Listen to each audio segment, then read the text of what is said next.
বালিশের পাশে মোবাইল রেখে ঘুমালে 4 ধরনের রোগ হওয়ার সম্ভাবনা রয়েছে। এটা আমার কথা নয়, বর্তমান মেডিকেল থিওরিতে যারা আছেন, যারা মেডিকেল সায়েন্স নিয়ে যারা গবেষণা করেন, তারাই বলেছেন। এই যে আমরা অনেক সময় দেখা যায় মোবাইল এত পরিমাণ আমরা ইউজ করি, মোবাইল এত পরিমাণ আমরা ব্যবহার করি, শেষ পর্যন্ত মোবাইলটা আমাদের বালিশের পাশে রেখে আমরা ঘুমিয়ে যাই।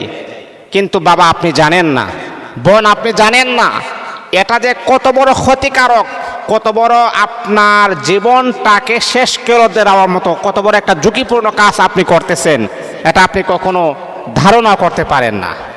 এই জন্য আমি আপনাদেরকে সাজেস্ট করব, আমরা যে মোবাইল ইউজ করি, মোবাইল যেমন আমাদেরকে ভালোর দিকে অগ্রসর করে, আবার সবচাইতে বেশি আমাদেরকে খারাপের দিকে অগ্রসর করে। সোশ্যাল মিডিয়াতে কয়েকদিন আগে এক যুবককে প্রশ্ন করা হয়েছিল, বর্তমান প্রযুক্তি যে মোবাইল যে চলে আসছে, এতে করে আমাদের লাভ হয়েছে নাকি লস হয়েছে?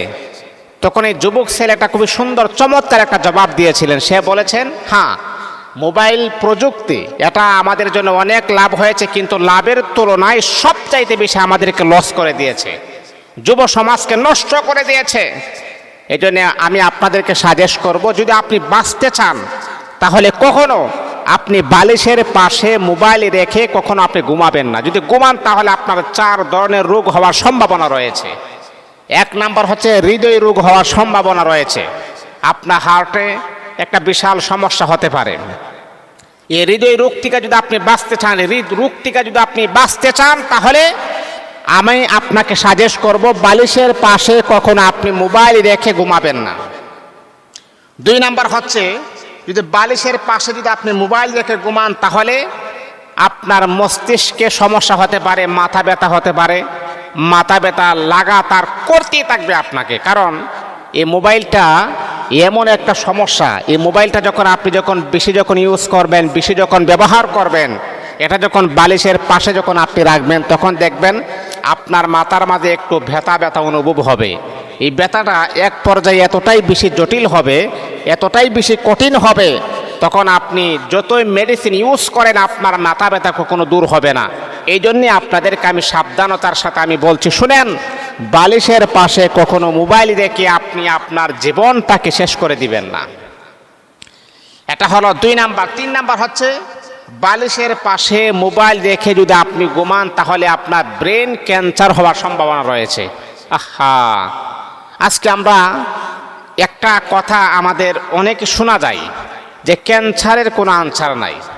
যেই মানুষটা ক্যান্সারে আক্রান্ত হয়ে গেছে, তখন আমরা নির্দ্বিধায় আমরা বলতে পারি ওই মানুষটা আর বাঁচবে না, ওই মানুষটা মারা যাবে। আমরা তাকে মৃত্যু শয্যায় সজ্জিত মনে করি, তার আর কোনো চিকিৎসা নাই। কিন্তু হাজারো ক্যান্সারের মহা ওষুধ আল্লাহ পাক রব্বুল আলামিন কুরআনুল কারীমের ভিতরে আমার আল্লাহ স্মৃতিপটে আমার আল্লাহ লিপিবদ্ধ করে দিয়েছেন। এই কোরআনটা হচ্ছে এমন একটা কিতাব, যেই কোরআন আপনি যদি শাফা হিসাবে গ্রহণ করতে পারেন, ক্যান্সারের চাইতো বড় ধরনের ঝুঁকিপূর্ণ রোগ আমার আল্লাহ ভালো করে দিবেন ইনশাআল্লাহ। কিন্তু আসলে আমরা কোরআনের কাছে আসি না, আমরা কোরআনের কাছে অনেক পরে আসি। যখন আমাদের এভরিথিং সব চিকিৎসা যখন শেষ, তখন শেষ পর্যায়ে আমরা কোরআনের কাছে আত্মসমর্পণ করি। কিন্তু আল্লাহ তাআলার বান্দা আমার আপনার নবী 1400 বছর আগে বললেন, ও সাহাবীরা, পৃথিবীর শুরু থেকে নিয়ে শেষ পর্যন্ত এই পৃথিবীতে যা কিছু হবে আল্লাহ পাক রব্বুল আলামিন সব কিছু আমার আল্লাহ কুরআনুল কারীমের ভিতরে উল্লেখ করে দিয়েছেন। এই কোরআনটা যদি তোমরা পড়ো, এই কোরআন অনুযায়ী যদি তোমরা আমল করো, তাহলে আল্লাহ পাক রব্বুল আলামিন দুনিয়াতে তোমাদেরকে কল্যাণকর করবেন, পরকালে আমার আল্লাহ আমার আপনার জন্য মুক্তির ফয়সালা করে দিবেন। এই কোরআন অনুযায়ী যদি তুমি তোমার জীবনটাকে পরিচালনা করো, এই কোরআন আপনাকে সুন্দর একটা রাস্তা দেখাবে, কোরআন আপনাকে সুন্দর একটা পথ দেখাবে।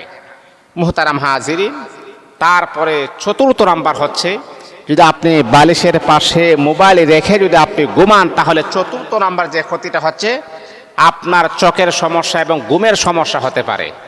একটা মানুষ যখন পরিপূর্ণভাবে যখন ঘুম হয় না, তখন দেখবেন তার চেহারার দিকে তাকালে আপনি দেখবেন একটা মাতাল মাতাল একটা ভাব তার চেহারার মাঝে ফুটে ওঠে। যে কোনো মানুষ বলেন, আপনি পুরুষ বলেন অথবা নারী বলেন, পর্যাপ্ত পরিমাণে ঘুম না হইলে তার চেহারাটা ফকাশে দেখা যায়, তার চেহারাটা আউল ভাউল দেখা যায়, কেমন জানি দেখা যায়। ঘুম মানুষের স্বাস্থ্যের সাথে একটা ভালো একটা সম্পর্ক রয়েছে।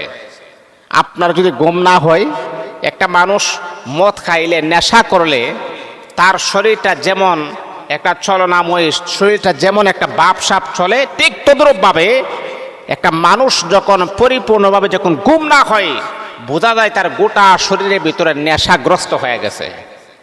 এই জন্যে ঘুমটা হচ্ছে একটা ইম্পর্টেন্ট, স্বাস্থ্যের সাথে একটা সুস্থতার একটা মিল আছে।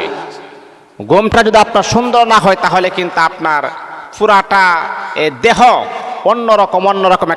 অন্যরকম একটা ভাব চলে আসে। আপনার দেহটাকে আপনি কন্ট্রোল করতে পারবেন না, আপনার শরীরটা আপনার কন্ট্রোলে আসবে না। এই জন্যে যদি আপনি বালিশের পাশে মোবাইল রেখে যদি আপনি ঘুমান, তাহলে আপনার মনে করেন চোখে সমস্যা হবে, ব্রেনের সমস্যা হবে, আপনার ঘুমও হবে না। পরিপূর্ণভাবে একটা ঘুম পাওয়ার কথা বা তৃপ্তি সহকারে একটা ঘুম পাওয়ার কথা, সেই ঘুম থেকে আপনি বঞ্চিত হবেন।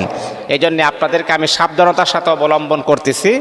আমরা মোবাইল ইউজ করব ঠিক আছে, কিন্তু আমরা যখন ঘুমাবো তখন বালিশের পাশে আমরা কখনো মোবাইলটা রেখে ঘুমাবো না। আবার অনেকে আছে আমরা কি করে ডাটা বন্ধ না করে বালিশের ভিতর ঢুকিয়ে আমরা ঘুমিয়ে থাকি। আপনি জানেন এটা যে কত বড় ক্ষতিকারক।